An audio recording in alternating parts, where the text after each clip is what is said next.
si Victor Hugo inclut le destinataire dans son quatrain, eh bien, on remarque que c'est aussi pour le rejeter.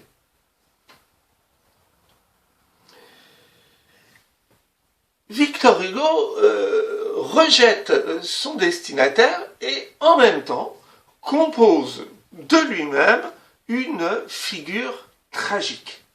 Alors vous savez que quand on utilise ce mot tragique, eh bien tout de suite on recherche dans le texte la présence d'une force surnaturelle qui domine l'individu, et cette force surnaturelle, on l'appelle le destin. Et donc, effectivement, il faut essayer de repérer la présence du destin.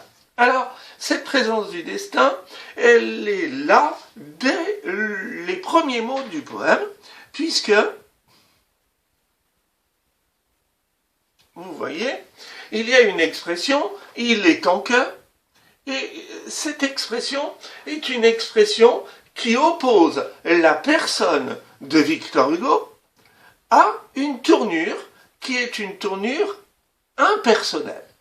Et donc, cette tournure impersonnelle, puisque le « il » ne désigne pas un autre individu, cette tournure impersonnelle nous montre effectivement déjà une première apparence du destin, une force non humaine, et voire une force surhumaine qui, justement, imprime, comment dirais-je, son ordre à Victor Hugo lui-même. Il est temps que je me repose.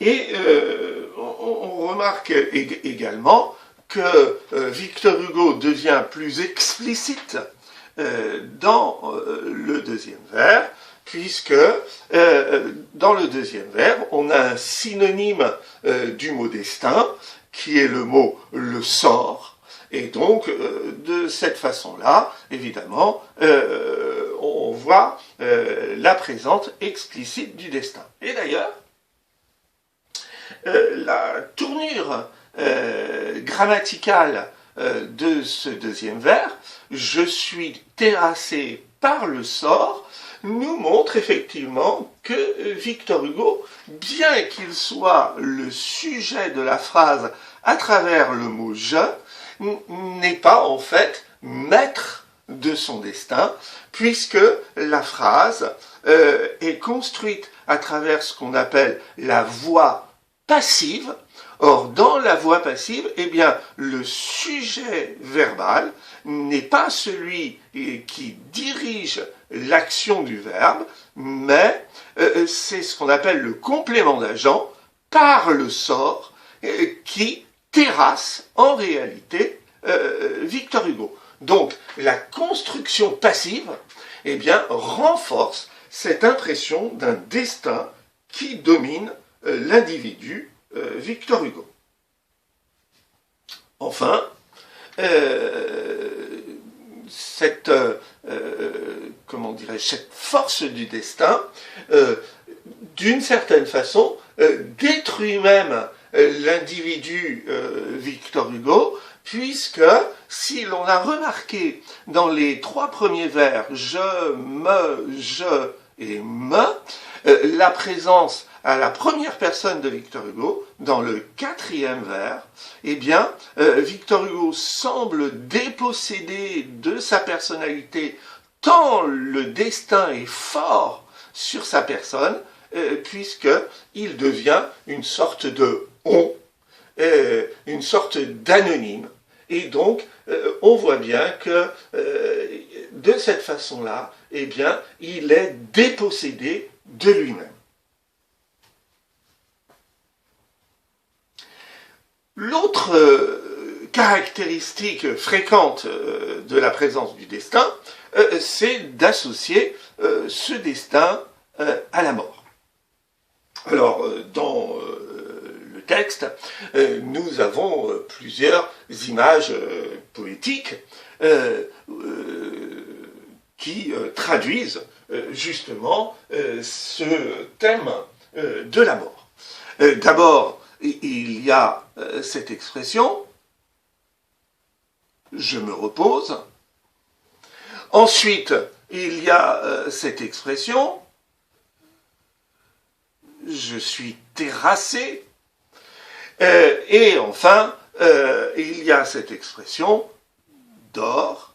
Donc, vous voyez que à chaque fois, Victor Hugo n'utilise pas le mot « mort », mais utilise des images de la mort, hein, tantôt des images relativement douces, à travers repose et dort, tantôt des images beaucoup plus violentes, à travers le mot terrassé.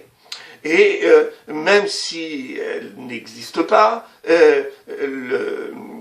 quand on entend dort, eh bien, il suffit d'enlever, enfin de modifier une lettre, et on pense que dort rime de façon sous-entendue avec mort.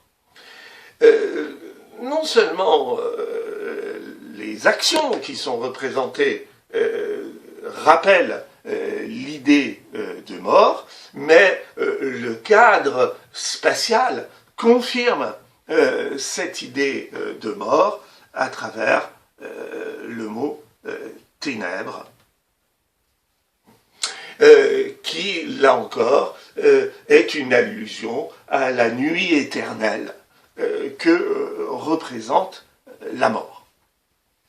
Enfin, si on trouve dans la figure tragique de Victor Hugo le destin et la mort, eh bien, clairement, il y a une relation entre les deux, et là encore, il faut être très attentif au texte de Victor Hugo, qui est un texte poétique, et vous savez que Victor Hugo utilise les procédés poétiques pour renforcer ce qu'il veut exprimer, et là, vous voyez que grâce à la rime,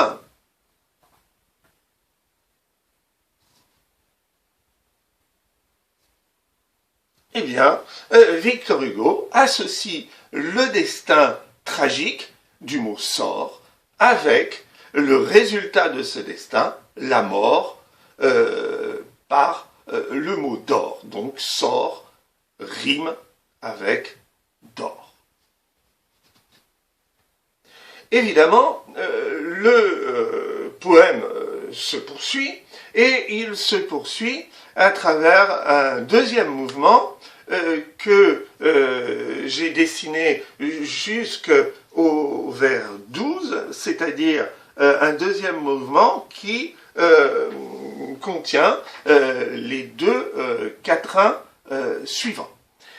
Ces deux quatrains, d'abord, commencent chacun par une question. Vous voyez, que veut-on que je recommence? Ou encore, pourquoi m'appelez-vous encore? Alors, qu'est-ce qu'on remarque dans ces deux questions? D'abord, la présence renouvelée d'un destinataire du discours de Victor Hugo, hein, et c'est ce que j'ai noté par la présence des interlocuteurs. Vous voyez que ces destinataires du discours sont représentés dans la deuxième strophe par le mot « on », alors que dans la troisième strophe, il utilise un pronom plus précis, hein, qui est le pronom « vous ». Mais dans les deux cas, nous avons la même ambiguïté. S'agit-il de son entourage immédiat ou s'agit-il des lecteurs? La deuxième chose que l'on retrouve par rapport à la première strophe, c'est le ton. Hein. Que veut-on que je recommence? Pourquoi m'appelez-vous? eh bien, de nouveau, on voit qu'il y a une violence dans le ton adopté par Victor Hugo dans ces deux questions successives. Cette fois-ci, il ne s'agit pas d'utiliser la phrase exclamative, mais il s'agit d'utiliser deux phrases expressives qui sont des phrases interrogatives.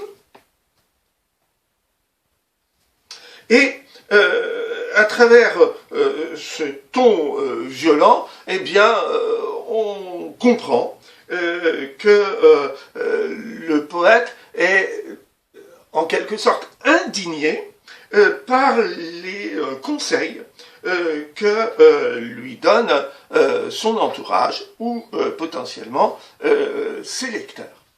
Et si bien que on peut deviner que ces questions sont des fausses questions. Et on peut dire que ce sont des interrogations rhétoriques, puisque face à cette indignation, les seules réponses possibles pour le vers 5, que veut-on que je recommence? Eh bien, la seule réponse possible, c'est il n'y a rien à recommencer. Hein. Et par rapport au vers 9, pourquoi m'appelez-vous encore? Eh bien, la seule réponse possible, mais c'est totalement inutile de m'appeler encore une fois. Et donc, vous voyez que ces deux interrogations suggèrent leur réponse. Étudions maintenant le deuxième quatrain. Et dans ce deuxième quatrain, eh bien, on a un ton qui est celui de la résignation. On voit bien que après la mort de Léopoldine, qui s'est pourtant déroulée 3 ans auparavant, hein, eh bien, 3 ans après, Victor Hugo est toujours habité par ce refus de vivre vraiment. Et donc, il va développer un certain nombre d'éléments qui traduisent sa résignation. Le premier élément qui montre cela, c'est ce qu'on appelle la négation restrictive. Je ne demande désormais à la création immense que. Que. Et